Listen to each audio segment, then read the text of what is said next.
Mobile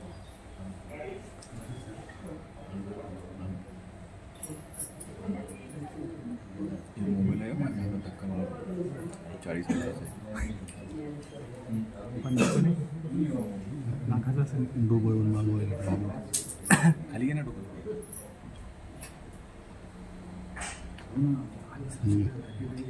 अच्छा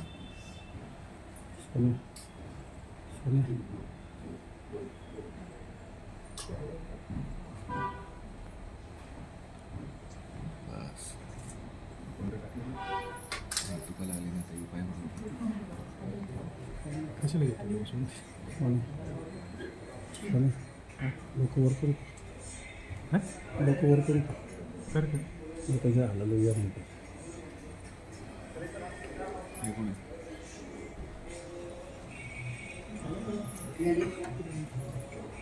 काय नेमकी भावना आहे?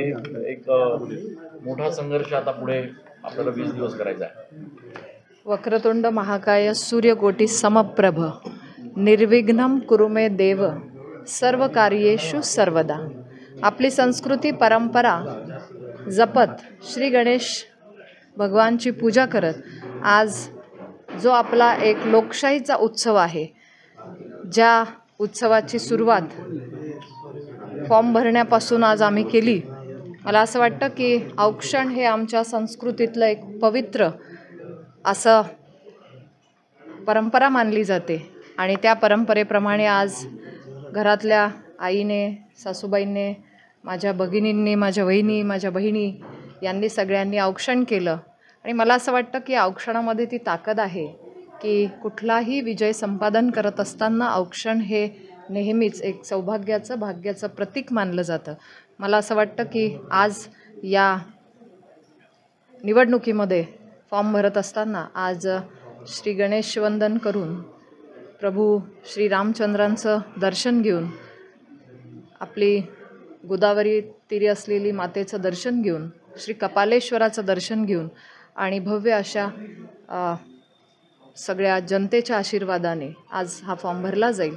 माननीय मुख्यमंत्री महोदय शिंदे साहेब, आदरणीय उपमुख्यमंत्री देवेंद्रजी फडणवीस साहेब, आदरणीय उपमुख्यमंत्री अजितदादा पवार साहेब, माननीय पालकमंत्री भुसे साहेब, माननीय मंत्री भुजबळ साहेब, माननीय मंत्री गिरीशभाऊ महाजन आणि सर्वच आमच्या महायुतीचे सर्वच आम्ही कार्यकर्ते आणि नाशिकचे उमेदवार माननीय हेमंतप्पा गोडसे या सर्वांच्या आज उपस्थितीत हा दोन्ही जिल्ह्यातल्या दोन्ही उमेदवारांचा अर्ज भरणार आहे आणि जनतेचा आशीर्वाद मिळावा, सगळ्यांचा आशीर्वाद मिळावा यासाठी आजपासून एक प्रकारची एक भव्य आणि दिव्य अशी आशीर्वाद घेऊन ह्या निवडणुकीला आम्ही सुरुवात करतो. नक्कीच बघा, एक सर्वसामान्य घरातली मुलगी आणि ज्या मुलीचे वडील मी लहान असताना, मी दुसरीत असतानाच वारले, त्यानंतर आईने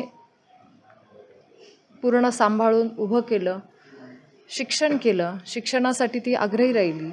ती आई माझा पूर्ण प्रवास बघते, ती माझे कष्टही बघते आणि तिने सांगितलं की शेवटपर्यंत हरायचं नसतं, लढायचं असतं, समाजसेवेसाठी हे जीवन अर्पण करायचं असतं. मला असं वाटतं की तोच वारसा घेऊन पुढे जेव्हा मी स्वर्गीय ए टी पवार साहेबांच्या घरात विवाह करून इथे आली, माझ्या सासूबाई असतील, माझे सासरे असतील, त्यांनी कायमच मला समाजसेवेप्रती आपलंही समर्पण असलं पाहिजे हा आग्रह धरला आणि म्हणून मी या क्षेत्रात आली. माझे पती प्रवीण पवार यांनी देखील वेळोवेळी या सर्व राजकीय प्रवासामध्ये खूप मोठी साथ दिली. मला असं वाटतं की आई असेल, माझी सासू असेल, माझ्या भगिनी आहेत, माझ्या मैत्रिणी आहेत, ज्यांनी कायमच माझा हा संघर्ष जवळून पाहिला आहे. एक स्त्री म्हणून जेव्हा राजकीय क्षेत्रामध्ये ती जाते, ती प्रवास करते, ती तिथली लढाई लढते, कधी ती हारते, कधी ती जिंकते, परंतु ह्या माझ्या परिवाराने आणि माझ्या आप्तस्वकीयांनी कधीही साथ सोडली नाही. मी आभारी आहे माझ्या दिंडोरी लोकसभा मतदारसंघातील जनतेचे की ज्यांनी माझ्यावर विश्वास टाकला. 2019मध्ये या जिल्ह्यातली, ह्या भागातली पहिली महिला खासदार त्यांनी निवडून दिली. माझ्या आदिवासी समाजाचा देखील एक प्रकारचा त्यांनी सन्मान केला.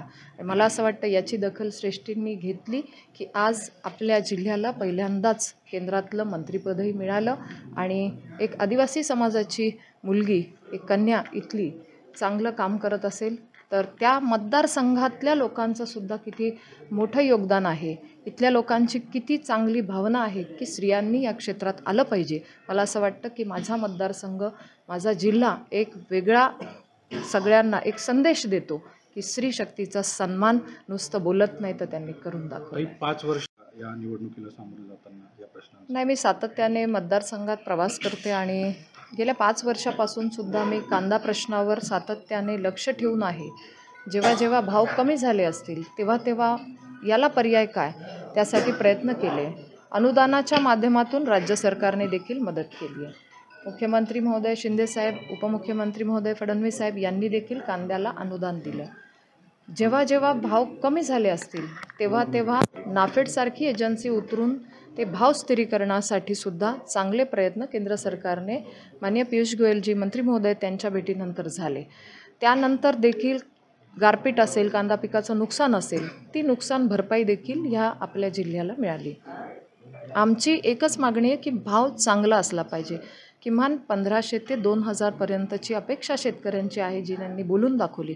माझी विनंती आहे आणि सगळ्यांना या माध्यमातून माझं एकच सांगणं आहे की मी सातत्याने या बाबतीत काम करते आहे, काम करत होती, काम करत राहील.